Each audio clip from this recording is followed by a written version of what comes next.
नमस्कार देवभूमि में बहुत बहुत स्वागत है आपका। मैं हूं आपके साथ कोमल गंगवार। खबरों की शुरुआत करेंगे तो देहरादून में त्रिवेंद्र कैबिनेट की अहम बैठक है। बता दें आज शाम 6 बजे से सचिवालय में ये बैठक शुरू होगी। कैबिनेट बैठक में अनुपूरक बजट को मंजूरी मिल सकती है तो एयरफोर्स को भूमि देने पर भी यहां पर फैसला हो सकता है। राज्य के हेलीपैड और एयर स्ट्रिप के इस्तेमाल की मंजूरी भी मिल सकती है।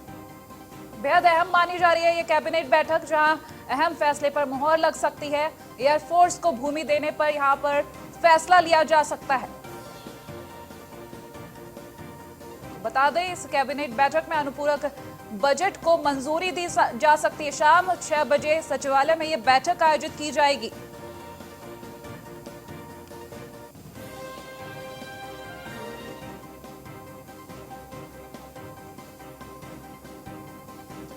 बड़ी खबर हम आपको बता रहे हैं, जहां कैबिनेट बैठक आयोजित की जाएगी और अनुपूरक बजट को मंजूरी मिल सकती है। त्रिवेंद्र कैबिनेट बैठक शाम 6 बजे सचिवालय में इस बैठक का आयोजन होगा और कई अहम फैसले लिए जा सकते हैं। बड़ा फैसला ये रहेगा कि अनुपूरक बजट को यहां मंजूरी मिल सकती है। वहीं एयरफोर्स को भूमि देने पर भी यहां फैसला हो सकता है।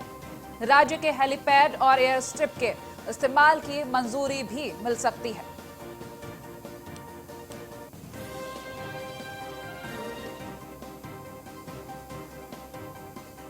इस वक्त हमारे साथ फहीम तन्हा रेजिडेंट एडिटर लाइव जुड़े हुए हैं। इस पर बातचीत करेंगे उनसे। जो बैठक आयोजित की जा रही है शाम 6 बजे, फहीम क्या जानकारी है, क्या कुछ अहम रह सकता है? कोमल, देखिए आधा दर्जन से ज्यादा मामले हैं जो कैबिनेट की बैठक में आज जिन पर मुहर लग सकती है। विभिन्न विभागों से संबंधित हैं, जैसे कि आपने भी बताया। इसमें अगर मुख्य तौर पर हम देखते हैं तो एक तो अनुपूरक बजट है, क्योंकि 21 दिसंबर से विधानसभा का शीतकालीन सत्र होना है और उसमें सप्लीमेंट्री बजट राज्य सरकार तैयारी कर रही है। तकरीबन 4000 करोड़ से ज्यादा का ये सप्लीमेंट्री बजट हो सकता है, जो अभी संभावना है, लेकिन इसका भी फाइनल फिगर कैबिनेट की मुहर लगेगी। एक बात तो ये है। दूसरा ये कि राज्य सरकार तैयारी कर रही है एयरफोर्स को अपने भूमि सीमा क्षेत्र में देने की, और जो एयर स्ट्रिप और हेलीपैड्स हैं उनकी अनुमति दी जाए एयरफोर्स को, उनके इस्तेमाल की जब भी जरूरत हो, आवश्यकता अनुसार, चाहे आपातकाल में हो, चाहे उनकी अपनी रूटीन शेड्यूल में हो। तो वो एक औपचारिक मंजूरी देने की बात है। इस पर सरकार तैयारी कर चुकी है। मुख्य सचिव ने भी अधिकारियों के साथ इसमें बैठक ली है, लेकिन इसकी एक सैद्धांतिक और औपचारिक मंजूरी के लिए कैबिनेट में इसको प्रस्ताव ला करके मंजूरी दी जा सकती है। और इसमें एक और इम्पोर्टेंट बात है, जो हमारा ऑल वेदर चारधाम पे जो प्रोजेक्ट है, प्रधानमंत्री का एक ड्रीम प्रोजेक्ट है, उसमें कुछ जो कार्यदायी संस्थाएं हैं उनमें उनको कुछ दिक्कतें आ रही हैं निर्माण को लेकर के, जिसमें पिछले दिनों मुख्यमंत्री ने अधिकारियों को निर्देशित भी किया था कि अगर जितनी भी निर्माण को लेकर के समस्याएं आती हैं उनको विभागीय अधिकारी गंभीरता के साथ हल करने पे आगे बढ़े। तो इसमें मुख्य सचिव की कमेटी बनाई थी उन दिक्कतों को लेकर के, उस की रिपोर्ट अभी आज कैबिनेट में रखी जा सकती है और उसको लेकर के भी कुछ फैसले हो सकते हैं कि निर्माण आज जल्दी हो, तेजी से हो। उसके लिए कुछ चेंजेस अगर करने हैं नियमावलियों में, तो उसमें शिथिलता देनी है या कुछ संशोधन करने हैं, उसको लेकर के भी कैबिनेट का फैसला हो सकता है। तो कुछ पहले अहम है जिसमें, और इसके अलावा कुछ छोटे छोटे मामले कैबिनेट में आ सकते हैं। तकरीबन आधा दर्जन से ज्यादा इस तरीके के आज फैसले लिए जा सकते हैं। चलिए बहुत बहुत धन्यवाद हमारे साथ जुड़ने के लिए फहीम। तो लगातार हम आपको बता रहे हैं आज शाम 6 बजे से इस बैठक का आयोजन किया जाएगा, जहां कई अहम फैसलों पर मुहर लग सकती है। और अगली खबर की तरफ बढ़ेंगे, जहां देहरादून में कर्मकार बोर्ड में कथित घोटाले का मामला सामने आया। बता दें त्रिवेंद्र सरकार ने मामले में जांच के आदेश दे दिए हैं। IAS वी षणमुगम को सौंपी गई है जांच की जिम्मेदारी। तो गैर श्रमिकों को साइकिल बांटने के मामले में जांच हो रही है। बोर्ड के फंड से श्रमिकों को साइकिल, सिलाई मशीन, टूल किट, लाइट्स और कंबल बांटे जाते हैं। तो कोटद्वार में ASI के अस्पताल को 20 करोड़ जारी किए, लेकिन विभाग को नहीं मिले। इन दोनों मामले में शुरुआती जांच में बड़े स्तर पर घोटाले के संकेत मिल रहे हैं। पिछले दिनों सरकार ने बोर्ड के अध्यक्ष पद से मंत्री हरक सिंह रावत को हटा दिया था। मंत्री की नजदीकी मानने वाली सचिव दमयंती रावत को भी हटाया था। उत्तराखंड के शासकीय प्रवक्ता मदन कौशिक ने दावा किया था कि घोटाले में जो भी दोषी पाया जाएगा उसके खिलाफ सख्त कार्रवाई की जाएगी। और इस वक्त हमारे साथ फहीम तन्हा जुड़े हुए हैं। फहीम, जिस तरीके से मामला सामने आया घोटाले का, कथित घोटाला कहा जा रहा है, क्या कुछ जानकारी है आपके पास? देखिए, सन्निर्माण कर्मकार बोर्ड हालांकि बहुत अहम है श्रमिकों के कल्याण के लिए, और इसमें तमाम योजनाएं होती हैं। उन योजनाओं का बजट भी अच्छा खासा है क्योंकि गरीब तबका इससे जुड़ा होता है। लेकिन ना बहुत लंबे समय से ये बोर्ड अपने आप में ही विवादों में घिरा है, अलग अलग मामले सामने आते रहते हैं। यहाँ तक कि आरटीआई के जरिए भी कुछ एक्टिविस्ट ने जानकारी मांगी तो वो भी आधी अधूरी और उसमें भी कुछ सवाल खड़े हुए।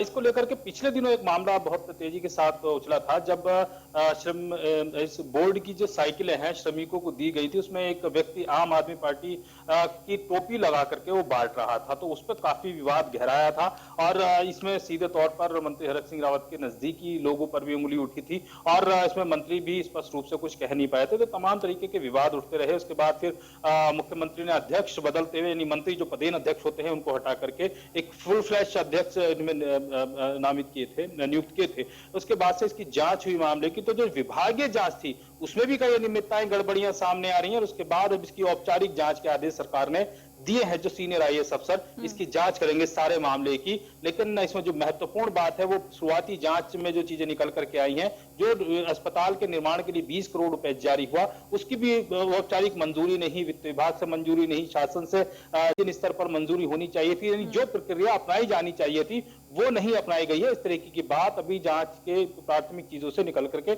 आ रही है। इसके अलावा जो श्रमिकों को सामान वितरण किया जाना, तो उनकी खरीद में उनके रेट दर निर्धारण, खरीद वो मनमाने तरीके से, दूसरा फिर वितरण मनमाने तरीके से, जो उसके पात्र नहीं थे उनको भी बांटने के मामले, तमाम मामले अभी इसमें खुल करके आ रहे हैं जो अंदरूनी तौर पर है और इसकी भी जांच चल रही है। तो प्राथमिक जांच में उसमें गड़बड़ियां के संकेत मिल रहे हैं, इसलिए सरकार ने इस पर सख्त नजर टेढ़ी कर दी है और किसी भी तरीके के जो भ्रष्टाचार को लेकर के, चूंकि त्रिवेंद्र सरकार जीरो टॉलरेंस को लेकर के आगे बढ़ रही है भ्रष्टाचार के खिलाफ, लिहाजा वो खुद शासी के प्रवक्ता मंत्री मदन कौशिक ने इस बात को कहा है कि जरा सी भी कुछ गड़बड़ी है इसमें से घोटाला सामने आएगा तो उसके दोषियों को बख्शा नहीं जाएगा।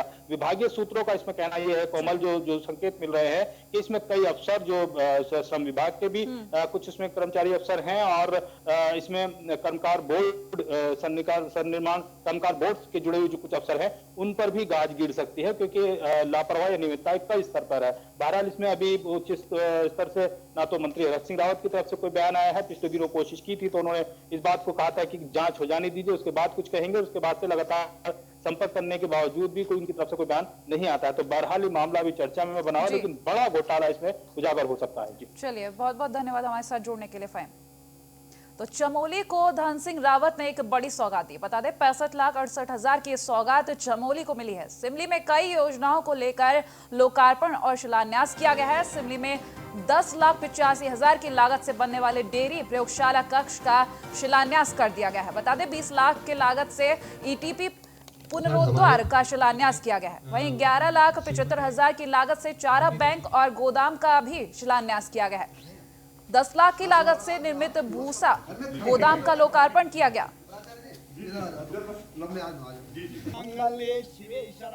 चमोली को बड़ी सौगात मिली है जिसके तहत कई शिलान्यास किए गए और ये सौगात 65,68,000 की। कई योजनाओं का लोकार्पण और शिलान्यास किया गया। तस्वीरें हम आपको चमोली की दिखा रहे हैं। हमारे थराली के विधायक बता दें सिमली में 10,85,000 की लागत से बनने वाले डेयरी प्रयोगशाला कक्ष का शिलान्यास किया गया। यहाँ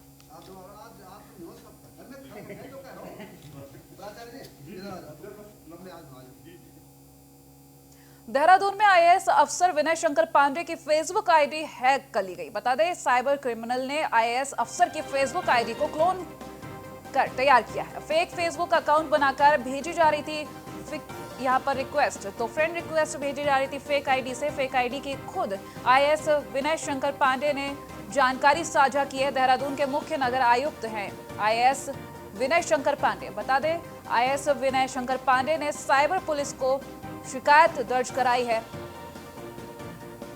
उनका फेक फेसबुक अकाउंट बनाया गया जिससे लोगों को रिक्वेस्ट भेजी जा रही थी।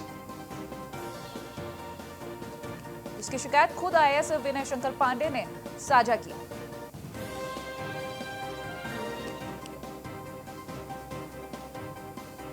लगातार हम आपको बता रहे हैं कि आईएएस विनय शंकर पांडे का फेसबुक अकाउंट तैयार किया गया, फेक अकाउंट तैयार किया गया जिससे रिक्वेस्ट भेजी जाती थी और खुद आईएएस विनय शंकर पांडे ने साइबर क्राइम साइबर पुलिस को इसकी शिकायत दी है।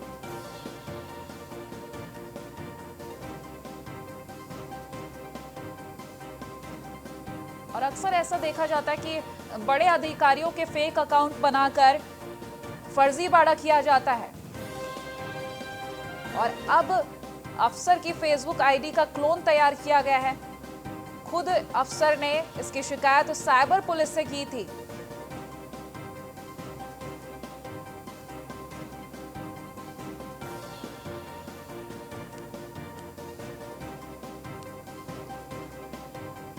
ये अकाउंट हम आपको दिखा रहे हैं विनय शंकर पांडे का, जहां उन्होंने खुद अपनी जानकारी साझा की थी और शिकायत भी दर्ज कराई थी।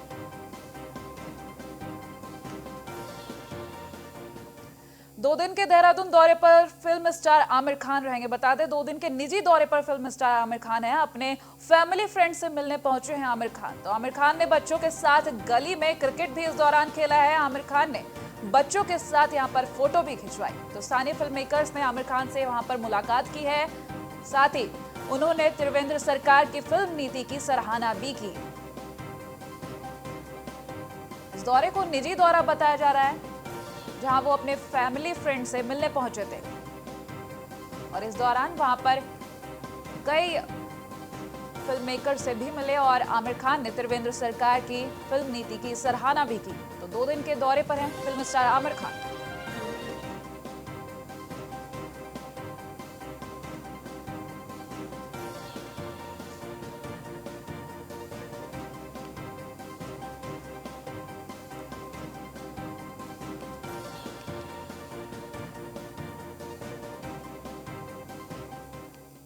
गदरपुर में राष्ट्रीय किसान मजदूर संगठन ने प्रदर्शन किया है। कैबिनेट मंत्री अरविंद पांडे का पुतला इस दौरान फूका गया और रोष जताया गया। अरविंद पांडे के कृत्य का जमकर इस दौरान विरोध किया गया। बीजेपी कार्यकर्ताओं को किसान बनाकर दिल्ली ले गए थे मंत्री। तो ये गदरपुर की तस्वीरें हम आपको दिखा रहे हैं, जहां कैबिनेट मंत्री अरविंद पांडे का पुतला फूका गया। ये तस्वीरें गदरपुर की।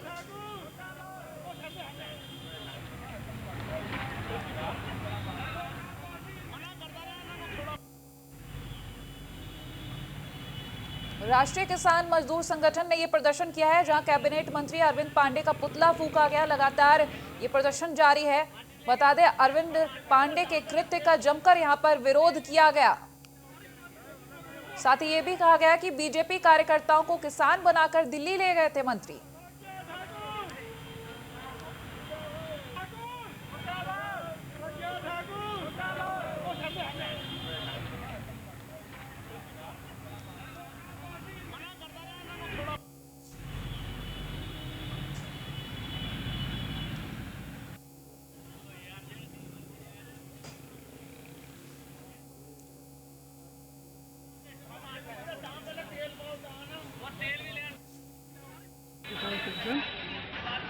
राष्ट्रीय किसान मजदूर संगठन पीएम सिंह जी का, तो हमारे प्रदेश अध्यक्ष त्रिवेंद्र सिंह जी वो बॉर्डर पर डटे हुए हैं और हमारे किसानों की अगर यहाँ से ट्रॉली जाती हैं वो तो रास्ते में रोकी जाती हैं। और मंत्री जी आज 2 बसें भर के ले गए, वो पता नहीं किसान है कि नहीं है।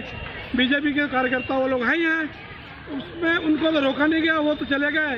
जाके उनकी मुलाकात होगी, उनकी मीटिंग होगी अपना कृषि मंत्री से और दिखा दिया जाएगा कि ये किसान उत्तराखंड के हैं, बिल का ये विरोध नहीं कर रहे हैं। हालांकि यहाँ की 100% किसान जो हैं बिल का विरोध कर रहे हैं। और ये किसान हमारी जो संगठन है ये डट के लड़ा है। और कल हमारा जो घेराव होगा डीएम का कार्यालय, जिला अधिकारी का कार्यालय का घेराव होगा और हमारी ये लड़ाई जो संघर्ष आगे बढ़ चढ़ कर रहेगा। किसानों को यहाँ से ले गए हैं, एक तो वो किसान नहीं है, झूठे किसान बना के उन्हें यहाँ से ले जाया गया है और ये 3 कानून के खिलाफ हमने ये पुतला फूका है और हम मोदी जी का भी विरोध करते हैं और मंत्री जी का भी विरोध करते हैं।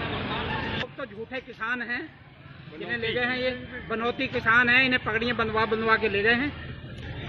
ये सब पूरा सरासर गलत है।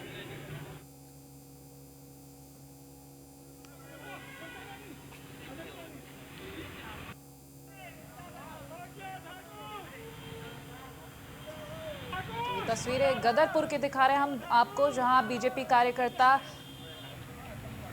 जो है किसानों को मजदूर बनाकर, तो कैबिनेट मंत्री अरविंद पांडे और इस पर अधिक जानकारी के लिए हमारे साथ काजल राय संवाददाता जुड़ चुके हैं। तो काजल राय से जानेंगे, जिस तरीके से ये प्रदर्शन सामने आ रहा है, यहाँ पर कैबिनेट मंत्री अरविंद पांडे का पुतला फूंका गया, पूरी जानकारी दें काजल। क्षेत्रीय विधायक कैबिनेट मंत्री अरविंद पांडे के द्वारा 2 बस के जरिए दिल्ली में किसान बिल के पक्ष में जो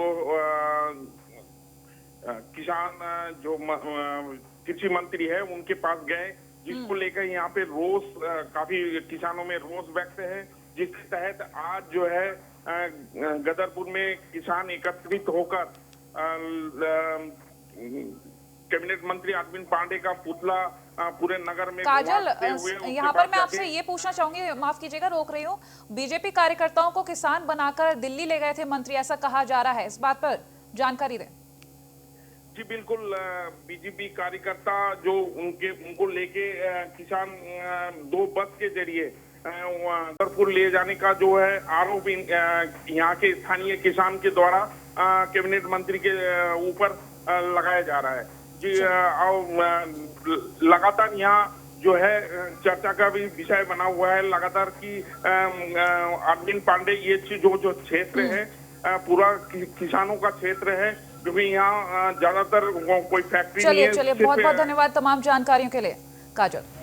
खबरों में आगे बढ़ेंगे, जहां साल का आखिरी स्नान सोमवती अमावस्या पर श्रद्धालु मां गंगा में आस्था की डुबकी लगाकर मना रहे हैं, मगर कोरोना महामारी को देखते हुए हरिद्वार जिला प्रशासन ने तमाम तरह की यहां पर व्यवस्था की हुई है। कोरोना को देखते हुए सुरक्षा व्यवस्था चाक चौबंद की हुई है। पूरे मेला क्षेत्र को 10 जोन और 37 सेक्टर में बांटा गया है। बॉर्डर पर पुलिस ने श्रद्धालुओं को मास्क और सोशल डिस्टेंसिंग के लिए जागरूक भी किया है। पावन पवित्र त्यौहार है, सोमवती अमावस्या का त्यौहार है, जिसमें और आज पूरे भारत के अंदर ये इस त्यौहार को बड़े धूमधाम के साथ मनाया जाता है।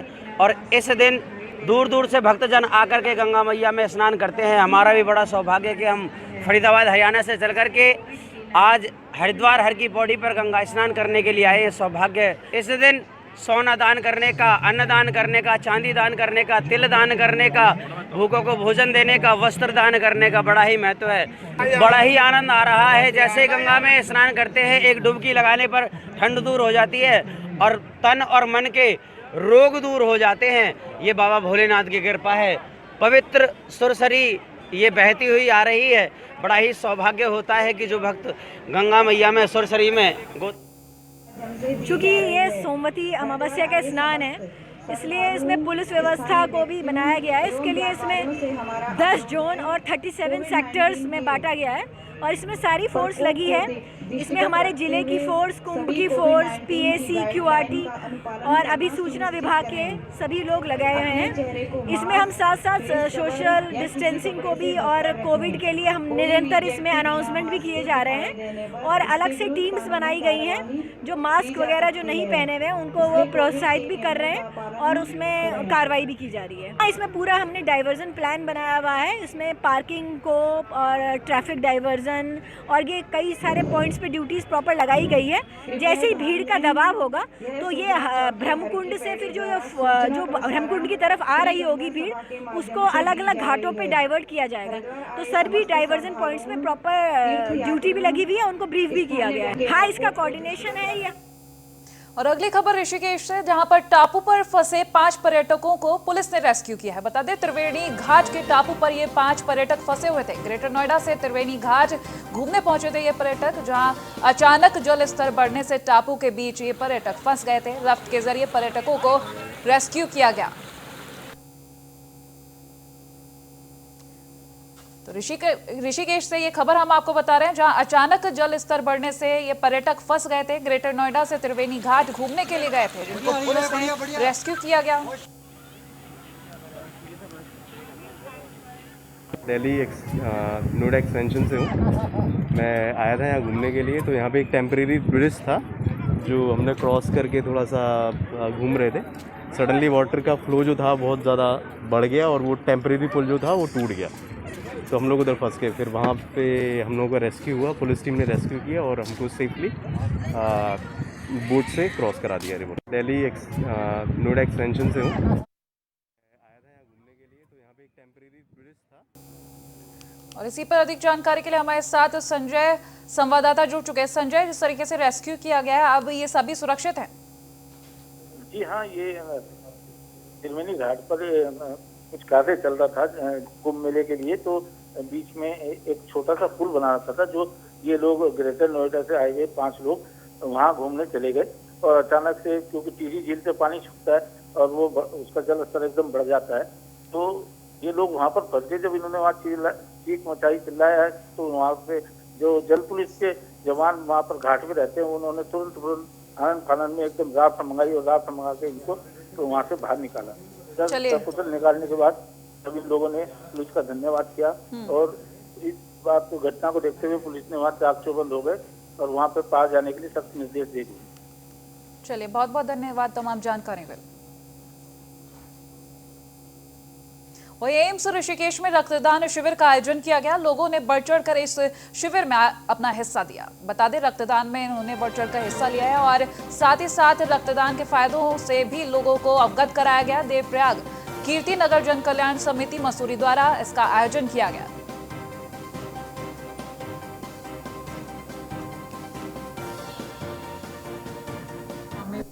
काफ़ी सारे डोनर्स आके ब्लड डोनेट कर रहे हैं और मैं और भी जो लोग आके डोनेट करना चाहते हैं, मैं उनको यही बोलना चाहूँगी कि ज़्यादा से ज़्यादा लोग आके ब्लड डोनेट करें। जैसे ब्लड डोनेशन के बहुत सारे फ़ायदे होते हैं, जैसे आपके सारे टेस्ट हो जाते हैं, जैसे हेपेटाइटिस हो गया, मलेरिया, सिफिलिस, सारे आपके टेस्ट हो जाते हैं। प्लस आपकी हेल्थ के ऊपर एक चेक हो जाता है, आपकी हार्ट की हेल्थ अच्छी रहती है और ये ब्लड किसी के काम में भी आता है और आप एक ब्लड दे के आप 3 लोगों की जान बचा सकते हो। सो ज़्यादा से ज़्यादा लोगों को आके ये ब्लड डोनेट करना चाहिए और अपनी भी हेल्थ का ध्यान रखना चाहिए डोनेट करके और दूसरों की भी जान बचाना।